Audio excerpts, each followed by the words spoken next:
The blistering Alabama sun cast its relentless rays on the marble facade of Haven Trust Bank, its pristine glass doors reflecting the morning bustle within.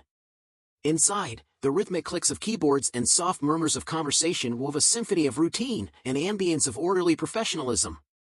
As the morning rush began to wane, the employees settled into their tasks, until the tall silhouette of a man entered through the glass doors, his presence commanding an almost imperceptible pause in the flow of activity.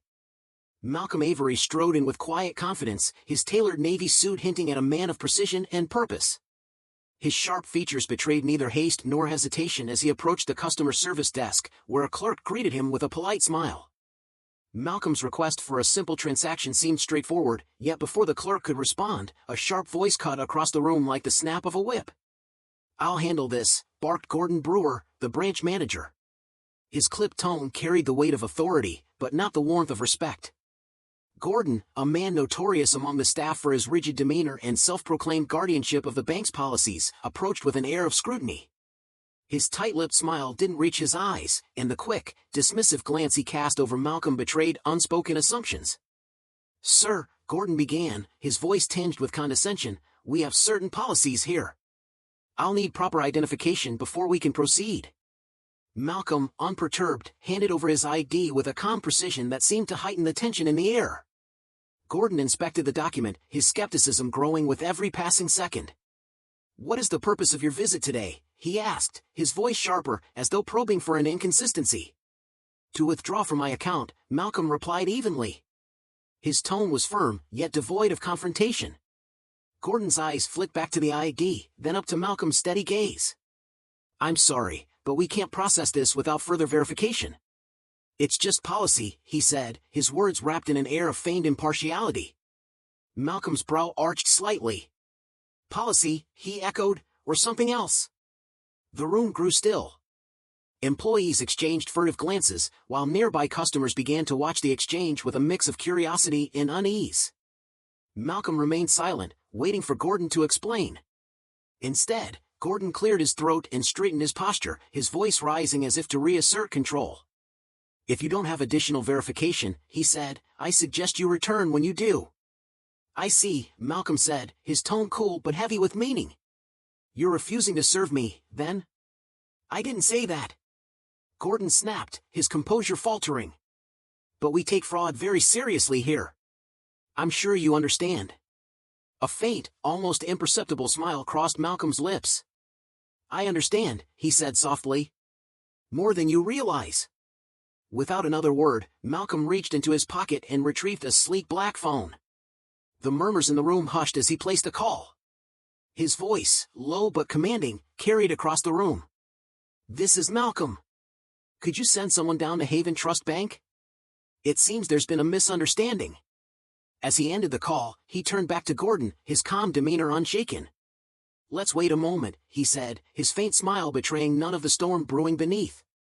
What followed was a silence so oppressive it seemed to amplify every rustle of paper and every nervous cough. Gordon fidgeted behind the counter, the weight of the growing scrutiny pressing down on him. Malcolm, meanwhile, stood as still as a statue, his hands clasped in front of him, exuding a quiet authority that seemed to unsettle everyone in the room.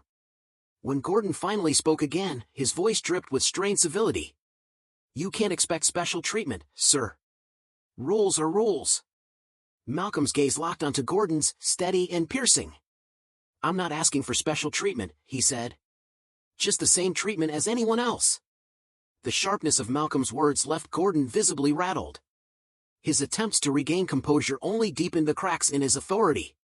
"You people always think," Gordon began but stopped abruptly, his face flushing as he realized his error. Malcolm's expression remained unchanging, but his eyes burned with a quiet intensity. "You people," he repeated, the words slicing through the room like a blade. "I meant customers who don't follow proper procedures," Gordon stammered, his voice faltering under the weight of Malcolm's unyielding stare. At that moment, the glass doors hissed open, and a man in a gray suit entered with a purposeful stride. The room seemed to hold its collective breath as the newcomer approached Malcolm with deference. "Mr. Avery," the man greeted him, his voice respectful. "I came as quickly as I could." The words hung in the air, and realization dawned like a thunderclap. Gordon's clipboard slipped from his trembling hands, clattering loudly on the counter. His face turned ashen as he stammered, You own the bank? Yes, Malcolm replied calmly, turning his gaze to Gordon. And yet here I am, being refused service by the very people entrusted to uphold the values of this institution. Do you think they carry it with them? That one more reminder, etched into their minds, that they are seen as less than others? The room held its breath as Gordon stood there, words caught in his throat. His face betrayed him, he wanted nothing more than for the ground to split and swallow him whole. Malcolm straightened his posture, his presence commanding yet calm, as he turned to address the room. His voice carried an unmistakable resolve. To everyone here, employees, customers, this bank is meant to represent opportunity, fairness, and respect for all. If any of you have ever felt otherwise, I want to hear about it. Because this stops today. A quiet ripple of acknowledgement passed through the crowd. The man in the gray suit, who had been observing with a grave demeanor, nodded solemnly. We'll initiate a formal review of this branch and its leadership, he announced, his tone decisive. Effective immediately, Mr. Avery. Panic flared in Gordon's eyes. He looked up, his voice trembling. Please, sir. I've been here for 15 years. 15 years. Malcolm's gaze didn't waver. His tone softened, but his words cut sharper than any reprimand. 15 years, Mr. Brewer. And what have you learned in that time? That power comes from belittling others? That respect is something people must earn while you stand as judge? The words struck Gordon like a blow. He opened his mouth, searching for a defense, but none came. Malcolm glanced at the man in the gray suit, his voice steady but unyielding. Ensure the review is thorough. I want accountability, not excuses. Yes, sir, the man replied with quiet conviction. The room was still, each gaze fixed on Malcolm. His refusal to let anger cloud his message was a masterclass in authority. Without raising his voice, he had captivated everyone present. Turning back to Gordon, Malcolm's voice softened further. This isn't just about you, Mr. Brewer. It's about the culture we allow to thrive. Change starts at the top, and today, it starts with me. Gordon stood there, his shoulders slumped, his confidence eroded to dust. The weight of his actions pressed down on him like an unrelenting tide. Malcolm's words weren't loud, but they were searing, leaving no room for justification. The authority Gordon once wielded had evaporated, replaced by the frailty of a man confronted with his failures. Malcolm let the silence stretch, his gaze unwavering. Finally, he spoke again. Tell me, Mr. Brewer, if the roles were reversed, and you walked into one of my banks only to be dismissed, scrutinized, and treated with contempt, how would you feel? Gordon swallowed hard, his throat dry. His voice came out as a whisper, strained and almost inaudible. I would feel humiliated. Exactly. Malcolm's response was swift, his tone carrying a calm finality. And that humiliation is something too many people endure daily because of individuals like you, who let personal biases dictate their actions. What you did wasn't just wrong. It was emblematic of a deeper issue, one this institution can no longer afford to ignore. Around the room, the air shifted. Staff and customers alike seemed to awaken from a collective daze. Some nodded in silent agreement, while others wore expressions of quiet discomfort. Erin, the young clerk who had witnessed everything, felt her own thoughts spinning. She had never done anything like what Gordon had done, but now she wondered, had she ever treated someone differently, even unconsciously? Gordon, struggling to hold onto the last shreds of dignity, drew a shaky breath. Sir, I don't know what to say. I was wrong, and I'm sorry. I let my assumptions cloud my judgment. Apologies are a start, Malcolm said evenly. But actions speak louder than words. What will you do to ensure this never happens again? Not just here, but anywhere you work in the future? Gordon hesitated, his face flushed with shame and confusion. I don't know, he admitted, his voice faltering. I've never thought about it like this before.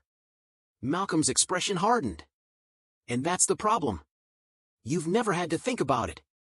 But now you must.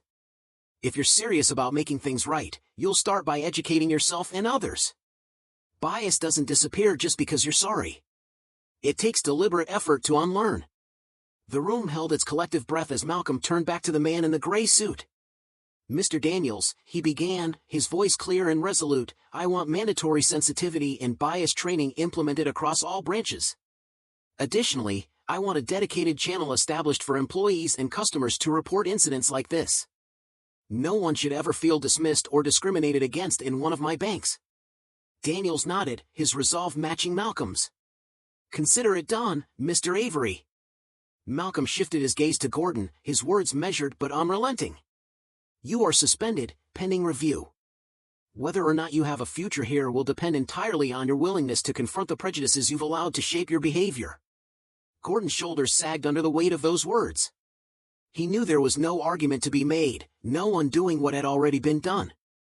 "I understand," he said quietly, his voice laced with resignation. As Gordon stepped away from the counter, the tension in the room began to dissolve.